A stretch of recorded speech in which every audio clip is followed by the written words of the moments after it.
Con su venia, señor presidente, diputadas y diputados, ninguna ley como esta había generado un repudio nacional e internacional tan grande, generalizado y contundente como esta ley. Se han rechazado, desechado las voces más prestigiadas, experimentadas en la materia y se han convertido en un Congreso de la Unión como cómplice mudo y abyecto de un golpe autoritario que sepulta el Estado de Derecho. Parte del discurso ofrecido en el Senado de la República el día 14 de diciembre de 2017 sobre la Ley de Seguridad Interior que en ese tiempo se discutía. No son palabras mías. Es parte de la intervención de la hoy vicepresidenta de la mesa directiva del Grupo Parlamentario de Morena, de esta Cámara de Diputados, y que en este tiempo, y debo decirles, en ese tiempo no solo compartí su posición, mi participación fue también en ese sentido. Estas palabras no han perdido vigencia. Esta Cámara será la cómplice muda, silenciosa, temerosa y responsable de lo que en adelante puede suceder. Bien aplican también las palabras del Maquío en el 88. Lo importante no es cambiar de dueño, sino dejar de ser perro. En estos meses, el gobierno federal ha pretendido llevar el debate a dos bandos, los buenos y los malos, los que son patriotas y los que son traidores, los que quieren a México y los que no. Pero el único criterio para definir a qué bando pertenecemos los mexicanos es la sumisión a la palabra, voz y mando del presidente de la República. Si le dices que sí, eres parte del pueblo bueno. Si piensas distinto, estás del lado contrario de la historia. Están construyendo un México en blanco y negro sin matices ni colores. México no se empezó a construir a partir del 1 de julio del 2018.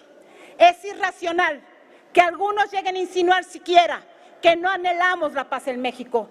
Por supuesto que todos queremos paz y tranquilidad para nuestro país, seguridad para nuestras familias. Nuestras diferencias, señores, están en el cómo. La discusión sobre el combate a la inseguridad y la construcción de la paz es uno de los más importantes que este México está discutiendo. Lo que está sobre la mesa es debatir si el modelo de Guardia Nacional que hoy se propone es el adecuado para acabar con el problema delincuencial. La respuesta no la doy yo, la dieron muchas de las voces que participaron en esta simulación de parlamento abierto que por mucho que quieran decir no fueron tomadas en cuenta. No importa cuántos participaron y cuántos se pronunciaron para decir que este no era el modelo correcto. Lo cierto es que lo que hoy se está presentando en este momento no corresponde a ninguna de esas voces. Hicieron caso omiso. Escuché con atención la defensa que se hace de las Fuerzas Armadas de este país y de quienes señalan que es irresponsable culparlas de lo que sucede en materia de seguridad, y coincido. Pero es igual de irresponsable pensar que solo de ellos depende la solución del problema. Ninguno de nosotros, ninguno, cuestiona el importante papel de las Fuerzas Armadas. Nadie cuestiona su fortaleza institucional. Apoyamos y reconocemos también su trabajo. Pero la conclusión más importante de las audiencias fue que el dictamen de reforma constitucional que se había presentado y lo que hoy se nos pretende hacer y presentar como cambios no debía ser aprobado en sus términos. Más aún dijeron, no debe constitucionalizarse la militarización para evitar muchos más problemas de los que se pretenden resolver. Sobre todo se señaló la responsabilidad de este Poder Legislativo para no votar este dictamen. Hace poco más de un año, el coordinador del Morena, antes de miembro del PRD, consideraba que, de no aceptar las recomendaciones hechas por el Alto Comisionado de los Derechos Humanos de la ONU, el gobierno mexicano se pone a la par de los gobiernos represores. Señor coordinador, coincido con él, su bancada hoy está validando el nacimiento formal de un gobierno represor y autoritario.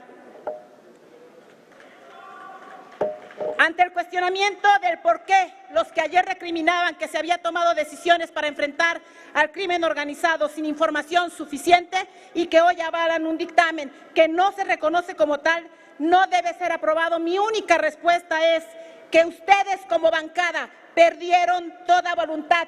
Se arrodillaron ante el presidente de la República porque le tienen más miedo a Andrés Manuel López Obrador que a la delincuencia organizada. Hay quienes me han preguntado que por qué no podemos todos construir propuestas para resolver el problema. Y lo que puedo responder es que el presidente López Obrador no ha habilitado absolutamente a nadie para poder construir consensos. Desconfía tanto de todos que no percibe interlocutor válido. Le dio a quien me antecedió la palabra prácticamente 45 minutos. Desconfía tanto, reitero, que él es su única voz autorizada. Él es México, él es el pueblo, él es la solución. Él está construyendo un gobierno en torno a su figura, a su persona, a su pensamiento, no en función de los más de 120 millones de mexicanos que habitamos en este país. Compañeras y compañeros legisladores, termino, no se me aceleren. Puedo entender que a la luz de la legitimidad democrática piensen que están haciendo lo correcto. Lo cierto, señoras y señores de la bancada de Morena, es que tarde que temprano se darán cuenta que este dictamen que vamos a votar y que vamos a aprobar solo va a correr en contra de todas y todos los mexicanos. Lo que tanto dicen defender, serán ustedes los responsables de lo que pase en este país, al tiempo y a sus familias. En el uso de la palabra, la diputada